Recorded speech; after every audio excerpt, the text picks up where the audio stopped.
let's hop into it. We got a lot going on, lot of progress in the markets, a lot of turmoil, geopolitically. Some of it's calming down, some of it's well, I guess recently we just had Trump state that we struck a deal with China, just waiting for a final approval. We'll see what that actually means. What else have we had happen in the last month? The bromance between Elon and Trump escalated, then de-escalated dramatically, and now it seems like Elon sent out a tweet saying, hey, maybe it was too harsh, saying that Trump was hanging out with Epstein. It's been a whole thing. So here we are, and yet we find again that companies are still doing their jobs. They're not getting caught up in the soap opera of Donald Trump and Elon Musk and all of the other stuff, and they're still trucking forward. Colin, any general comments on the last month since we've last spoken on the investor roundtable here? Yeah, I'd also throw in there the at least floating out the big beautiful bill, right, which has also caused a lot of talking points. This is not new. It's maybe a different flavor, but there's never a shortage of things that can influence the market. Today's flavor happens to be the tariff discussion and the spending budget and the public feuds between people in the administration. But we could go back in history and review, the flavors of the day, whether it be from the 2010s, the early 2000s, back in the 90s, and all the way back to the 50s and 60s, which is where it typically stops for most of our clients, most of our investors. So nothing new, nothing new under the sun, as they say.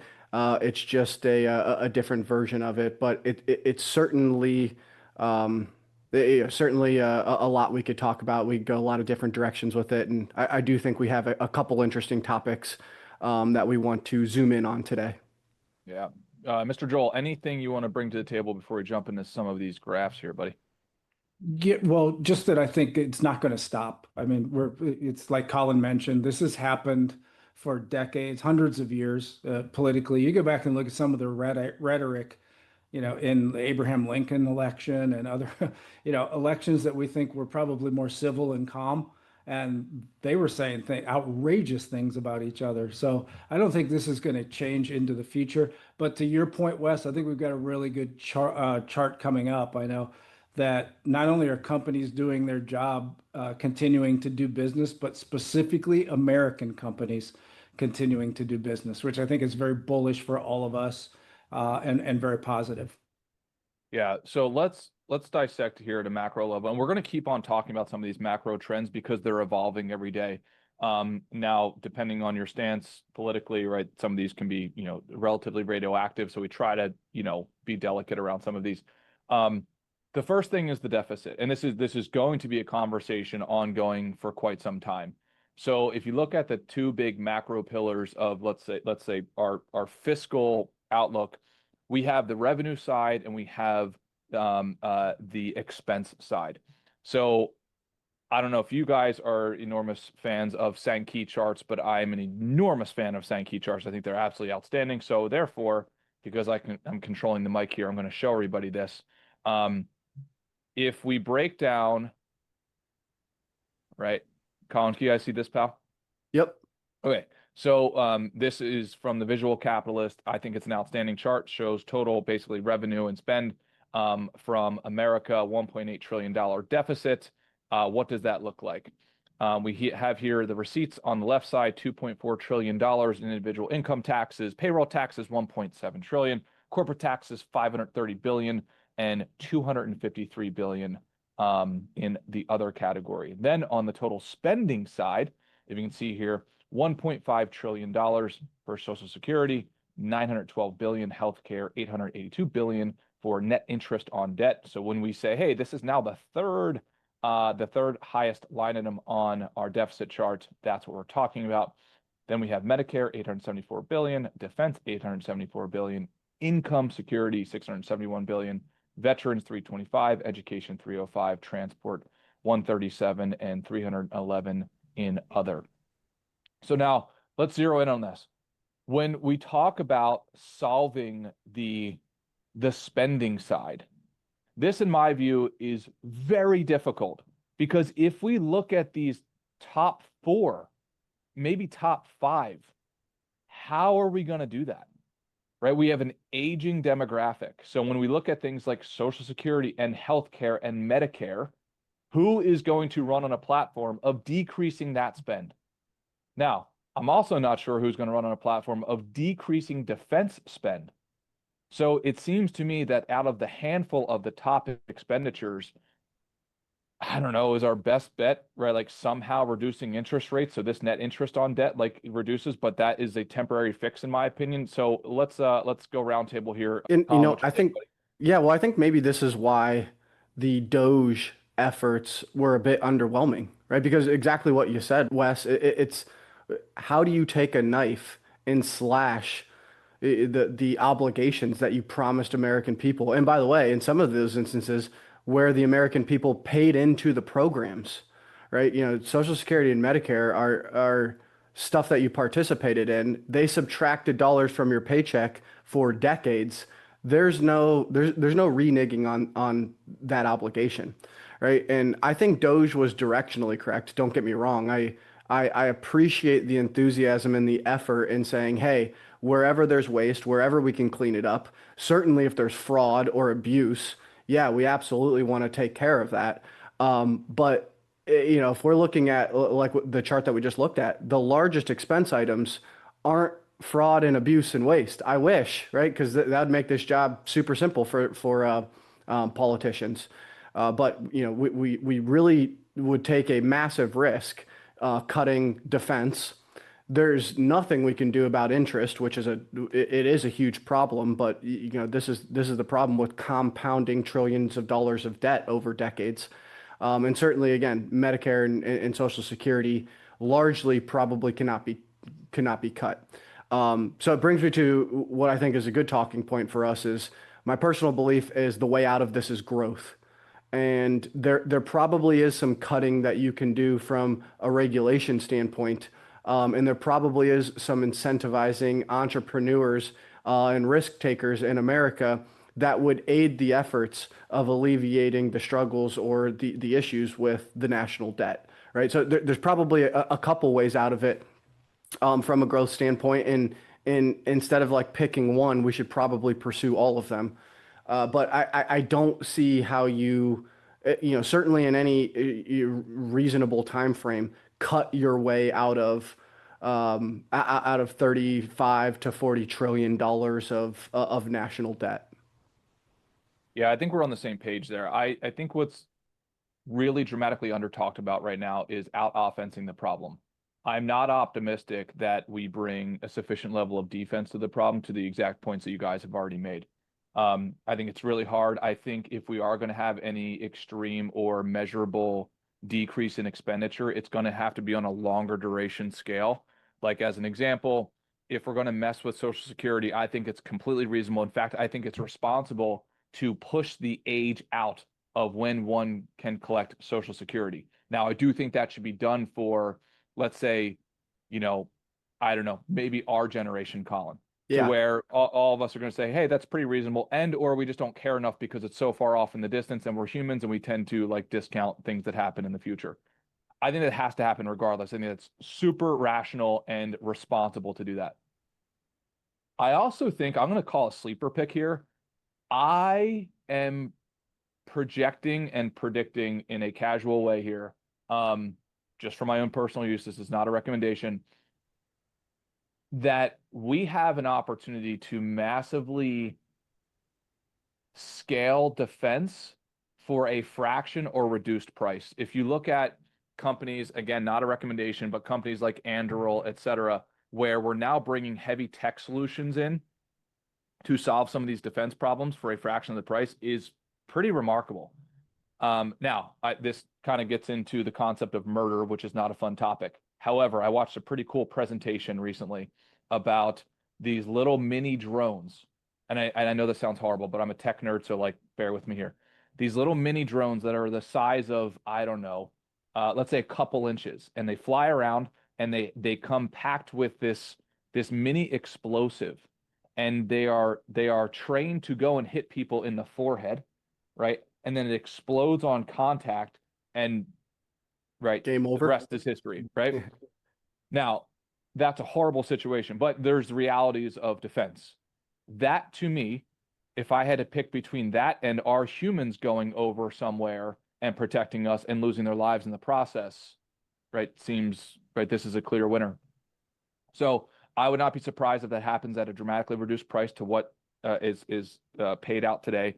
Plus, if we're factoring in human lives, obviously. So I think the wars of the future will be fought with drones and technology, and therefore I'm optimistic that that means they don't have to be fought at all. That's what I'm hoping for. Um, Well, yeah, Wes, please. have you I'm not to bring up again a not very fun subject, but did you see what Ukraine did with drones a Yep. week ago, 10 days, something to that Yep. effect? Yeah. It seems like the wars of the future, the technology is probably already being implemented to a more severe extent than we may realize. But I Yep. agree with you, building out these massive carrier ships and tanks and these missiles and equipment that cost millions and millions of dollars versus the expense of one of these drones, which is a tiny fraction of that price. That's an interesting take. Yeah, you can effectively have the same defense on far less expenditure. Yeah. Now, if to kind of go deeper into the deficit, just real quick, because I know this can be a relatively tedious topic. But I do think it's important for more and more people to understand what the language of the deficit and the debt actually means, and also the trend lines, because I think the media oftentimes can distort some of the reality. I do think, unfortunately, with this topic, like a lot of the media is relatively accurate. So if we just look, I got this from the Wall Street Journal. Let's look at the federal debt held by the public. I mean, you see the hockey stick chart there. I forget what the number is, but I think if we actually divide that by the amount of people in the United States, it's like everybody in the United States has about $100,000 of debt, given the federal debt, which is pretty radical. And then if we kind of go downstream here, um, if we look at that trend, the bummer to me is that we increase debt, in my opinion, during times where we should not have. Right. I can understand if Great Recession 2008, but I don't know, man. I talked to somebody recently who owned a business. This is a true story. He just received $250,000 for some sort of COVID relief for his business. He just received it last week. Oh. $250,000. And he's kind of like, yeah, we just kind of applied to this years ago during COVID, and we just thought we didn't get it. And now we received a $250,000 check. That to me seems crazy. And what world are we living in where we're just writing almost blank checks? $250,000. That's insane.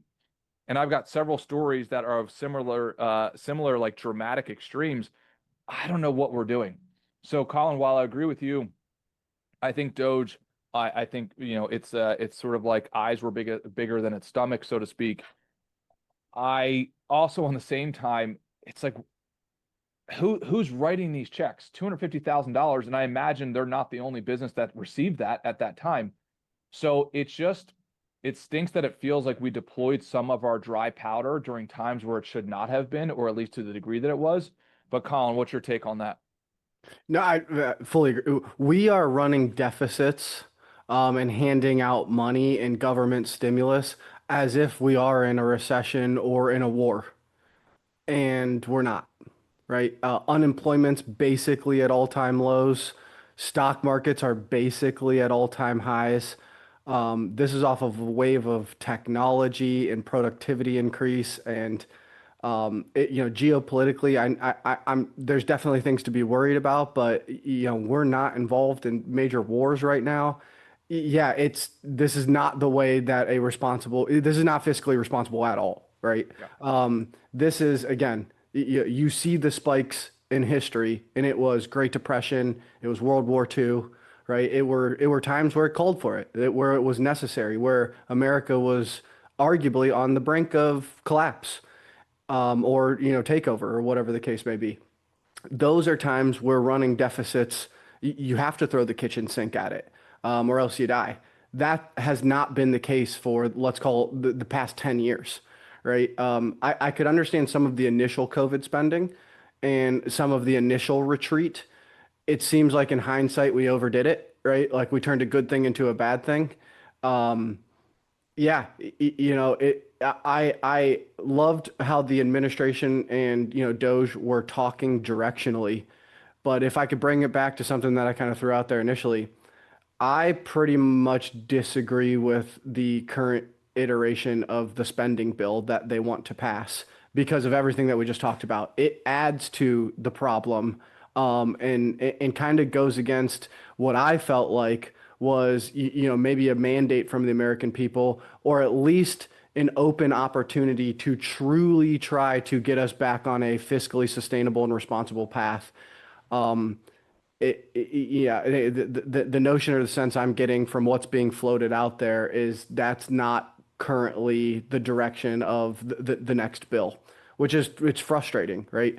From all of the great people that you can listen to, whether it be in business or politics, and how they kind of agree that this is unsustainable and we need to do something about it. But when the rubber meets the road and it's time to actually do something about it, well, now all of a sudden, Congress and senators are saying, well, my constituents, or, politicians are saying, well, we'll let the next administration deal with it, which is kind of how the spending bill that they're proposing is set up to land, right? Like have all of the cuts, have all of the deficit reconciliation happen after this administration leaves office, right? So I'm not trying to be political, but eventually we'll all turn into one issue voters, which is make sure America doesn't go bankrupt, or else nothing else matters, right? Yep. And I don't want to overblow it. I think there's so much good about America, and I'd love to talk about that too. America has probably the best set of assets that's ever existed, right? So there is a lot good. Nvidia, Amazon, Apple Computer, Microsoft, plenty of other companies, all the farmland that we own, right? The real estate, Fannie Mae, Freddie Mac. We have a lot of assets. However, it's frustrating when, again, you're not in a war, you're not in a massive recession, and we're running deficits like these assets aren't here to serve us. Yep, completely agree. Joel, what's your take, buddy? Well, I think it's an interesting dynamic because I agree with Colin in a sense that there was a mandate to fix this in the election. I think that was pretty clear that people got tired of the fact that, hey, we're on a unsustainable path. We want somebody to come in and fix it. So they voted for that. But as human nature always plays out, as soon as the pain started, it was like, wait a minute, I didn't want any of the pain. I wanted you to fix this, but I don't want any downturn. I don't want any pain. I don't want to suffer. And so those two things are always butting heads against each other. But I think it's impossible to fix some of these issues. Even if we grow our way out of it, it's impossible to fix some of these issues without some short-term pain along the way.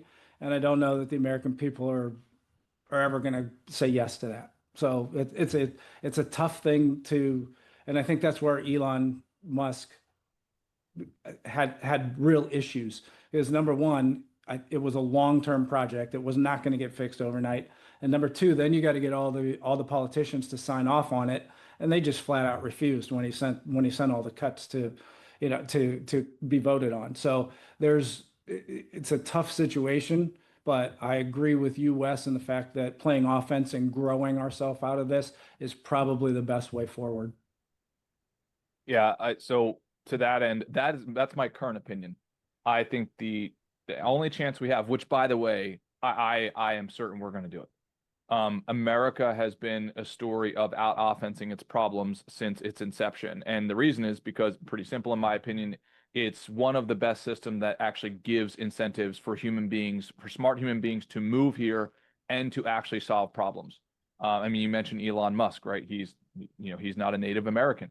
Uh, I think we lucked out, as Warren Buffett says, we hit the ovarian lottery, and we were lucky enough to either be born here or live here currently just by pure luck. So very blessed, in my opinion, and grateful for actually living in this country. That being said, okay, let's start to dissect how is the problem solved. We are clearly on a compute revolution. I hate using the term AI now because I feel like it's so like diluted because it's such a massive buzzword. But the reality is the increase in computing power, it has already become, not going to become, it's still going to become, but it's already become massively more productive.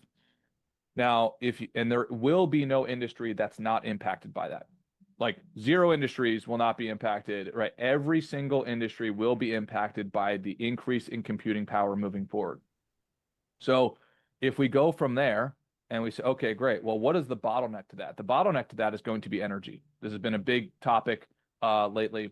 So let's start to dissect that.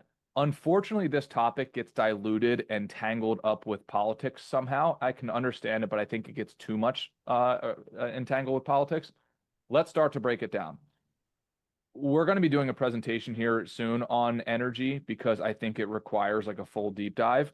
But I think from my understanding currently is we have old architecture for our electrical grid.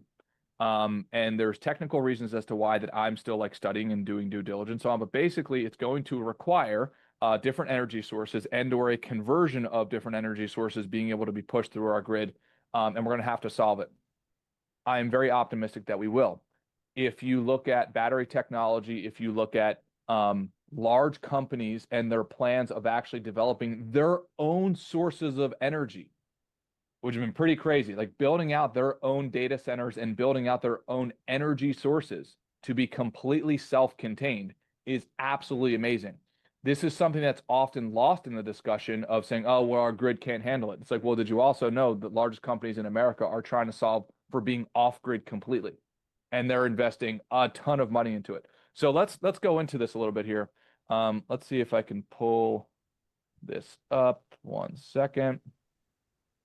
If we look at battery technology as an example, I'm very optimistic that we finally have enough incentive, because that's the key thing. Incentive. The technology wasn't there before because there was not enough incentive to actually create it. We get resource allocation according to where the economy is hurt or the most opportunities are at the time.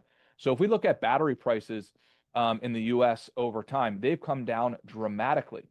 At the same time, if we look at battery storage installations, they've increased at the same time. So you have this like inverse relationship, which makes total sense. From my understanding as well, it's not just increasing the capacity by whatever technology innovations. It's like those innovations are also coming from using different materials. No different than when, who was it created the light bulb? Edison tried different filaments to find the right element to be able to burn over a long period of time. That's what we're doing currently right now in battery technology. So storing that energy is going to be incredibly important. Now, I think it's important, like with all innovations, we might have bitter taste in our mouths from prior iterations, but that's just how innovation goes. Oh, the worst thing you'd say is, oh, that the battery stuff doesn't work because 5 years ago it didn't work. Well, 5 years ago is not today. Our innovations today are massively different. And then just to put a pin in this, and let me see if I can find this real quick. Where did I put it? I am a little interested. Okay, if you look at battery storage, right now China's putting us to shame. At least according to this graph from the Visual Capitalist, their battery storage, at least projected, is supposed to be massively more than ours. I think, though, as US entrepreneurs catch wind of this and are already currently on the solution path for it, we are at least in number 2. I would not be surprised if we can compete for number 1. Why have we kind of pounded the table about this for, I don't know, at least all year on the roundtable, maybe going back into the latter part of last year as well? Well, every time they make energy more efficient and cheaper, right? All goods, all services, everything is better for the consumer, right? So I'll just give you an example.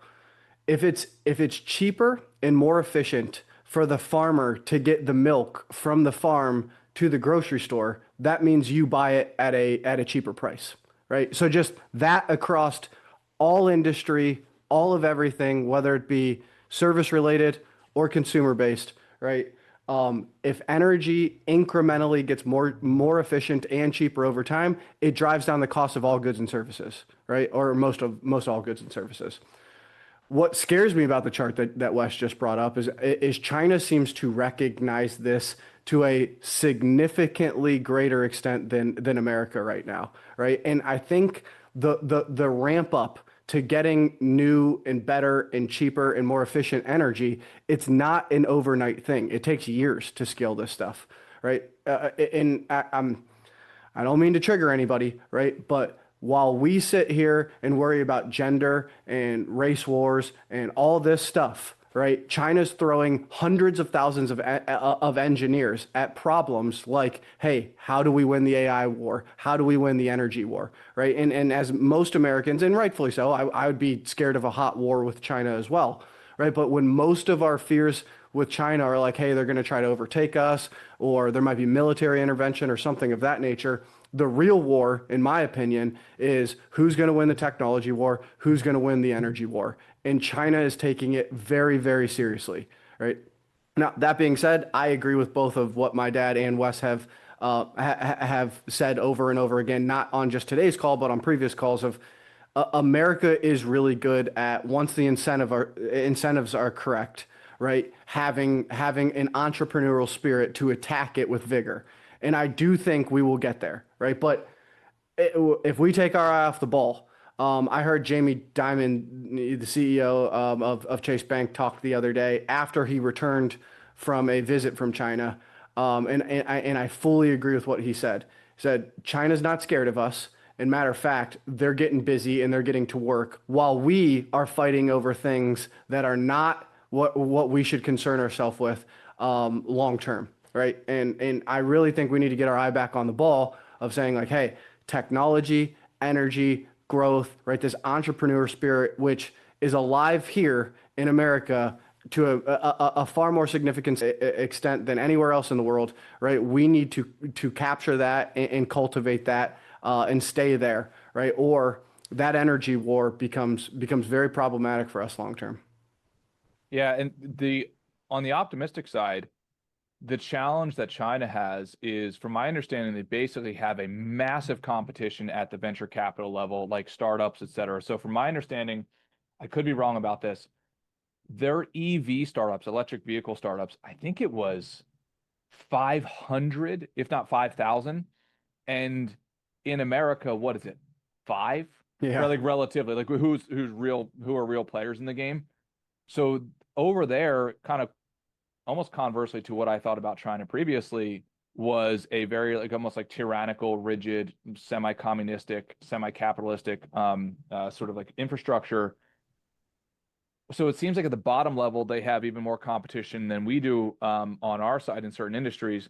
But then on the top side, that's where it seems to get a little funky. Like if you look at a CEO like Jack Ma, who created Alibaba and then his second startup, and basically had to go into hiding because he spoke out against the Chinese government's inability to manage capital efficiently, and then all of a sudden he was like fearing for his life. So it seems like as you eclipse a certain level in China from a capitalistic perspective, that's when the government sort of takes over or starts to like grab market share of your company. It seems like I could be wrong about that. And to kind of highlight this point, if we look at this one chart that I believe Colin found, we look at billion-dollar companies and we see that they are primarily aggregated in the United States. So we don't want this conversation to be held too negatively because US still dominates in, let's say, as pure of capitalism as probably as we could ask for. And I think that's important for us to remember. So I also think that we're going to solve all of these problems, but always remember that America is built off of companies. And this is where we get into the bond discussion.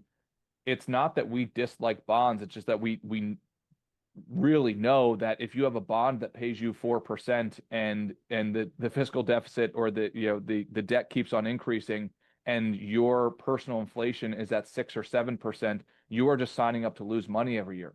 So in our opinion, a very real, maybe if only the only solution in retirement is to have assets that are going to outgrow that by producing value to society. So we're very blessed to live in America where we have companies operating at scales that are basically impossible to fathom. That's how much they're selling from a revenue perspective per hour. So we're just letting them do their work. So while a lot of this conversation is more on the negative side because we always want investors to understand what's going on, what are the headwinds? Also for us to understand what tailwinds we're riding. Colin, what's your take, buddy? You're spot on. It actually reminds me of revenue chart per year from franchise restaurants, and Din Tai Fung was number one. Oh, So phenomenal restaurant. yeah, that's a little side quest there. But yeah, I actually probably have been the more negative one today. I wouldn't trade places. Like I wouldn't move to China. To be very clear, I'm still a massive believer in America. My enthusiasm hasn't wavered at all. I think there are the real problems that we discussed, but China has a bunch of real problems too. An aging demographic, no one wants to buy their debt, um, a basically dictator government. Yeah, there's some real issues over there. I just hope we do not underscore or undervalue, right? Whether it be the problems or the assets that we have in this country, right? We need to continue to cultivate the good, the tailwinds, and we need to be very, very cautious and very, very aware of the headwinds. Yeah, seeing stuff like that though is just the scale at which some of these companies are just absolutely printing money is it's pretty fantastic. And if I had to bet, that's where I would want to park my money. Yep, completely agree. Joel, what's your take, buddy? Yeah, so I can comment on this, and I think if it is an accurate statement that China has the Chinese government has this almost invisible hand or a cap on innovation and capitalism, then we are always going to win that war. So I'm very bullish on America in that instance because to both of your points earlier, we unleash problem solvers and only capitalism allows that to happen. So as long as that exists, if it's a true statement that they do kind of suppress innovation at some point in time, then America will always be number one to China's number two. Yeah, I agree. Now, I also want to point out an interesting topic that I was thinking through recently. Right now, we have, let's say, one of the leading companies, if not leading companies in chip manufacturing and creation of GPUs, which is called NVIDIA. Most of you are probably familiar with it, at least at a conceptual level. And we currently have regulations around what chips NVIDIA can give around the world, especially to China, which I find pretty interesting. On one hand, like the argument is, hey, let's not have NVIDIA give the Chinese government and therefore the Chinese military our raw material, right, that we have so it can enhance their skill set, specifically militaristically, which is an argument. On the other side, it's like, well, if you don't, then what are you forcing them to do? You are forcing them to innovate their way through it. And this is kind of interesting. I'm still working this out in my head. From a tariff perspective, to me, right, that it's almost like one of the arguments for tariffs is, hey, we don't want to become overly reliant on somebody else's production and therefore our supply chain is at risk, right? But then it seems like, well, then if we're holding back our production to another country, isn't that the alternative? Like that's the opposite of the argument. Well, because now if we're giving something to our country, well, now we're putting them in a position where they are depending on us. So why would we not want that? And I don't have a clear team that I'm on yet for that, but it seems like if we don't help the world and give them our stuff, then we are going to force them to create it eventually. And China is very intelligent, especially from a mathematical and engineering perspective. I am not so sure I get the warm and fuzzies of forcing them out of necessity to create what we've already cracked the code on. Colin, what's your Yeah, take? well, that's interesting because I think as recently as this morning, Scott Bessent, the Treasury Secretary, came out and said that China should not be allowed to export its way out of all of this, right? And then simultaneously, they're putting constraints on what they're allowed to import, Yep. right? The administration is talking out of both sides of their mouth a little bit when it comes to that. Because I agree, right? If you withhold it from them, what's their option? Well, they're not going to sit there and twiddle their thumbs, right? Yep. They are going to try to innovate their way out of it, and it just might be a solution that's better than ours. And that's not good. That's not good for NVIDIA. That's not good for America. Yep, completely agree. Joel, what's your take, buddy? I think all that's true. Eventually, someone surpasses everyone else in the world. It may be China surpassing us. We surpassed other countries. We just happen to do it in a very short period of time. But these governments are playing the long game. So they're trying to, especially China, I think they're really good at that. So eventually, you can't give up. You can't sit on your hands, to Colin's point, and just give up. So you have to keep innovating and working hard and trying to fight your way through all this. But other countries are doing the same thing, and they have some resources and some abilities that will allow them to potentially overtake the United States. I think it's all inevitable. There's no guarantee the United States is the number one production country or innovator in the world forever. So we just hope it's not in our lifetimes that it happens. Yeah, and to put a bow on this, energy has always been a great race. It's always been, whether or not we're talking about caloric energy for humans, et cetera. Like every single, in my opinion, like you have large macro segments of time, and almost all of them, from an economic standpoint, can be boiled down to some sort of energy race. We are in another one currently. How do we create energy? How do we store energy? How do we replace legacy technology? This is very, very important. I also think it's very important for all of us, in my opinion, should feel morally obligated to actually understand at least somewhat what that looks like. Because if we're not supportive of it at the conversational level, then the stuff can get diluted by political banter. Oh, no, electric vehicles, no, that's garbage. Why?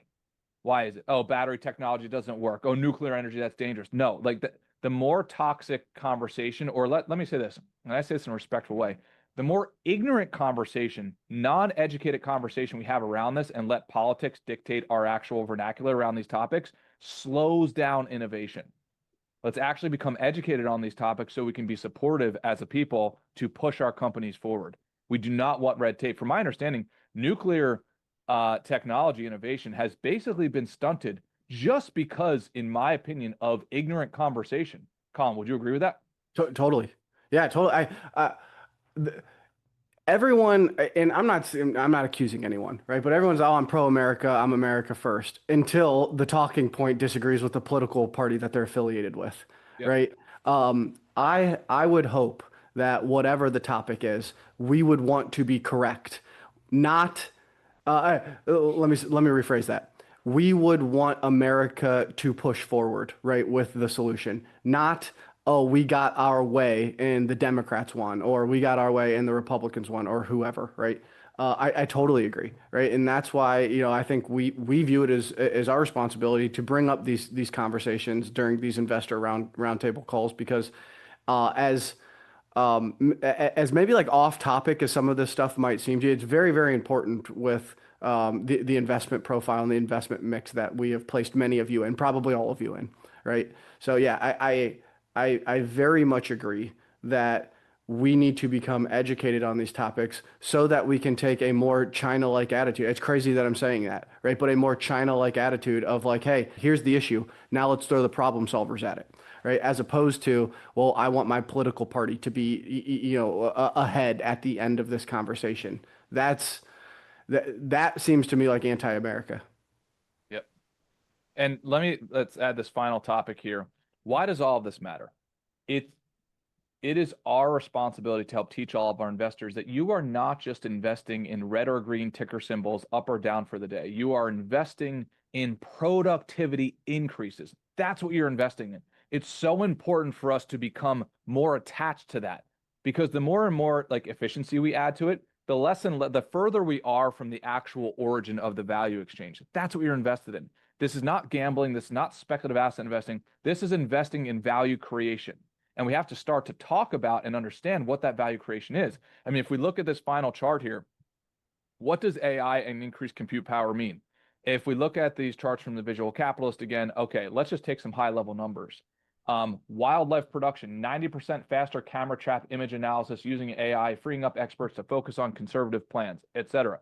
13% boost in early breast cancer detection using AI, etc.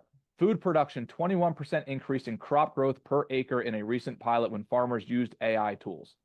I mean, that's why this stuff matters. Matters for two reasons. Number one, to increase quality of life for Americans and for all humans across the planet. Number two, to help you grow your money so that you can survive throughout retirement. That's why this stuff matters.